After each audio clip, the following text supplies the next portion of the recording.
Pada hari ini tanaman melon golden dan hari ini berumur 8 hari setelah tanam,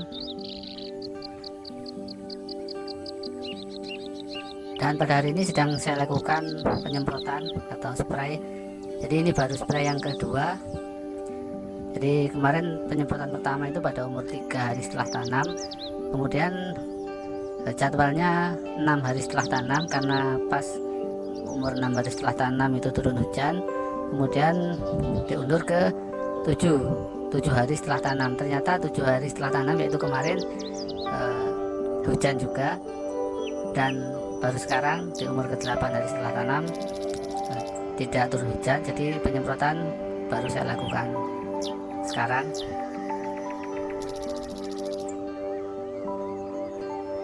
Adapun untuk pemupukan ini belum sama sekali dipupuk, yaitu baru pupuk dasar aja dulu yang ditabur pada saat pembuatan bedengan. Untuk pupuk susulan sama sekali belum diberikan. Rencananya pas umur 7 hari kemarin mau saya lakukan pemupukan susulan yang pertama, mau saya kocor. Ternyata turun hujan dan nggak jadi dikocor. Ini pun kondisinya masih sangat lembab tanahnya karena sudah 2 hari, walaupun hujannya tidak lebat, ya sekedar gerimis-gerimis, tapi cukup membuat lembab tanah di sekitar tempat tanam.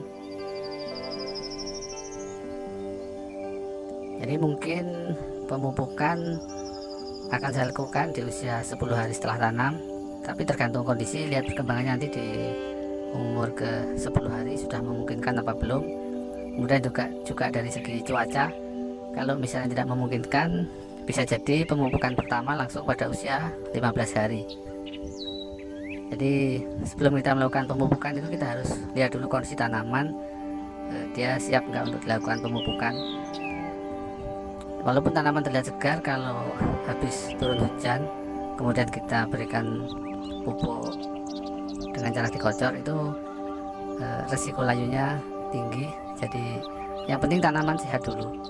Kalau tanaman sudah dipastikan sehat, baru kita berikan pupuk. Ibarat orang, kalau orang sakit diberi makanan seenak apapun, sebanyak apapun, belum tentu dimakan. Jadi kalau kondisi tanamannya sehat, kita berikan makanan yang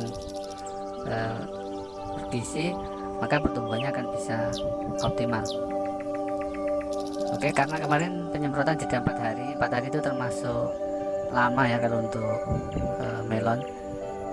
Jadi 4 hari jeda, kemudian 2 hari diguyur hujan, maka yang pertama harus diwaspadai adalah jamur.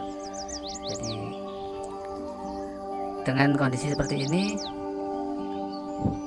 kalau berdasarkan pengalaman saya, maka sebaiknya fungisida yang digunakan adalah langsung yang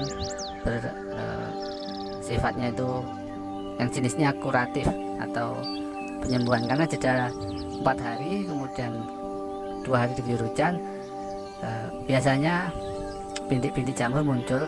Jadi kalau kita lihat sekilas nggak kelihatan, tapi pada kita spray, kita jalan satu persatu, tanaman akan kelihatan. Ibarat pemain bola, sudah ada gol dari lawan, jadi kita nggak bisa gunakan lagi fungisida yang sifatnya bertahan atau protektif untuk pencegahan. Jadi pada situasi seperti ini masukkan fungisida kuratif. Yang penting kuratif. Kalau misalnya bahan aktifnya ganda, kuratif dan protektif tidak masalah. Seperti ini contohnya akan saya perlihatkan.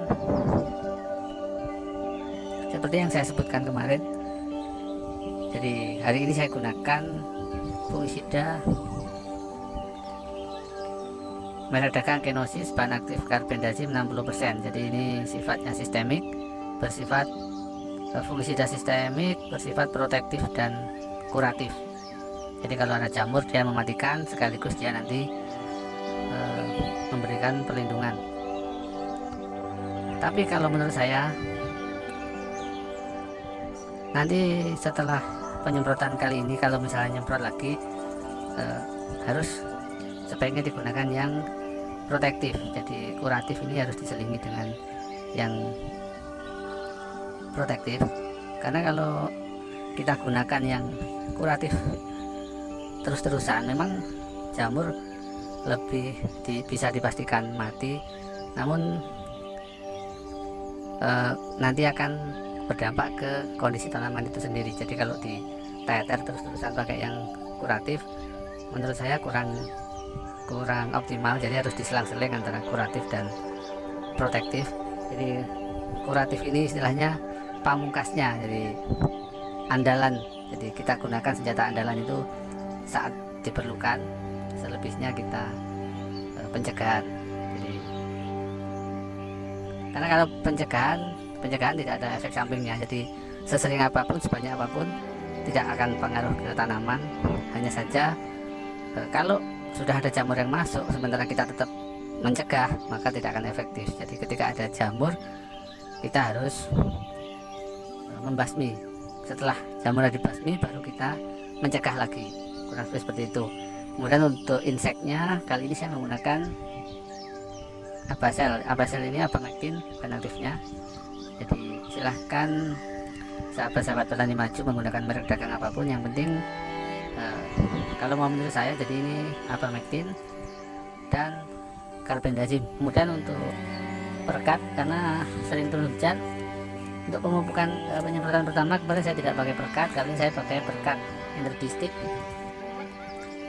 Kemudian agrokip untuk memacu pertumbuhan tetap gunakan 1 atau 2 tetes. Intinya dipakai tapi jangan terlalu banyak. Kalau terlalu banyak nanti buahnya susah untuk jadi atau basang. Nah ini MKP saya semprotkan juga karena tanaman ini 2 hari terguyur hujan. Jadi menurut saya unsur N nya dia sudah dapat dari air hujan, jadi kita tinggalkan, kita tambahkan MKP, yaitu kandungannya P dan K, jadi bisa lengkap karena kandungan P ini untuk pertumbuhan akar, untuk memperkuat akar. Jadi menurut saya diperlukan. Sebenarnya kalau tidak ada hujan rencananya mau saya pupuk NPK, jadi pupuk berimbang antara NP dan K. Karena sudah diguyur hujan, jadi saya gunakan hanya P dan K dicampur dalam penyemprotan.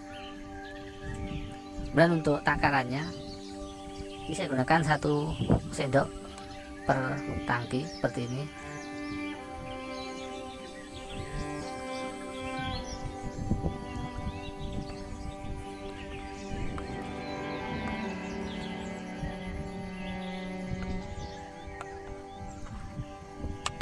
Yang jelas saya nggak pakai ukuran cc karena ribet, nggak semua teman-teman kita petani memahami. Kalau sendok makan kan praktis dan mudah, jadi saya mau menuangkan abamectin dan juga perekat.